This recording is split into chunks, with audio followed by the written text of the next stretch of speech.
While the Bush administration has spent nearly $45 billion to support climate change initiatives, experts called for more at a Senate hearing held on June 24th to determine its effects on transportation.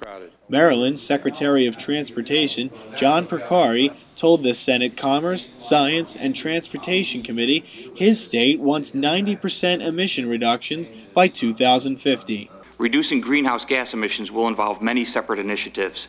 In the transportation sector, we need improvements in fuel economy, greater usage of low-carbon fuels, better management of our transportation system to reduce congestion and smooth traffic flows, and we need to take steps that reduce the growth in vehicle miles traveled. Mead Treadwell of the Arctic Research Commission says climate change is having a major effect on transportation in the Arctic.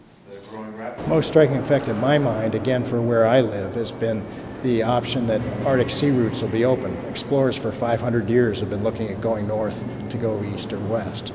And the fact is that you can see the Northwest Passage, you can see the Northeast Passage as being far more accessible than they have been any time in human history. And that in itself will mean maybe shipping will be shorter. And if shipping is 40% shorter, that means less in the way of greenhouse gases. On the other hand, it means new impacts for a part of the world that isn't experienced in having those impacts.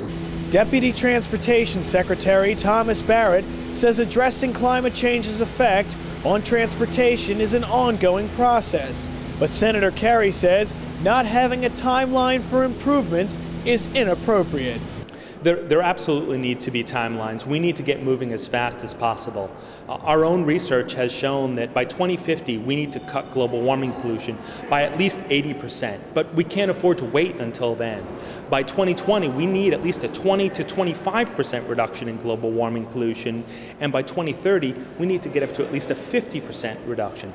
That means we need cleaner cars, better fuels, and we need to encourage people and corporations to travel less to save both money on fuel and to reduce global warming pollution. One expert who was not asked to testify was Patrick Michaels, a senior fellow in environmental studies at the Cato Institute. He says climate change has not significantly affected transportation. There's really nothing you can do to substantially reduce emissions.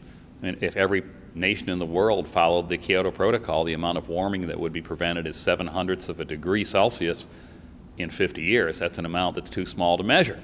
We have no idea how to reduce emissions, these amounts that are being talked about in bills like Lieberman-Warner, 70% reductions in 42 years. Give me a break. Ask people what specifically they intend to do, and they'll look at that television camera and go, because I've done that. Michaels says he's not ignoring climate change, but thinks its threat is being exaggerated. It's not an imminent threat. People have been adapting to a warming planet for 100 years. And also it hasn't warmed any in the last 10 years. We don't have the technology to substantially reduce emissions enough to be able to see it. I'm Nicholas Balassi, CNSnews.com, Washington.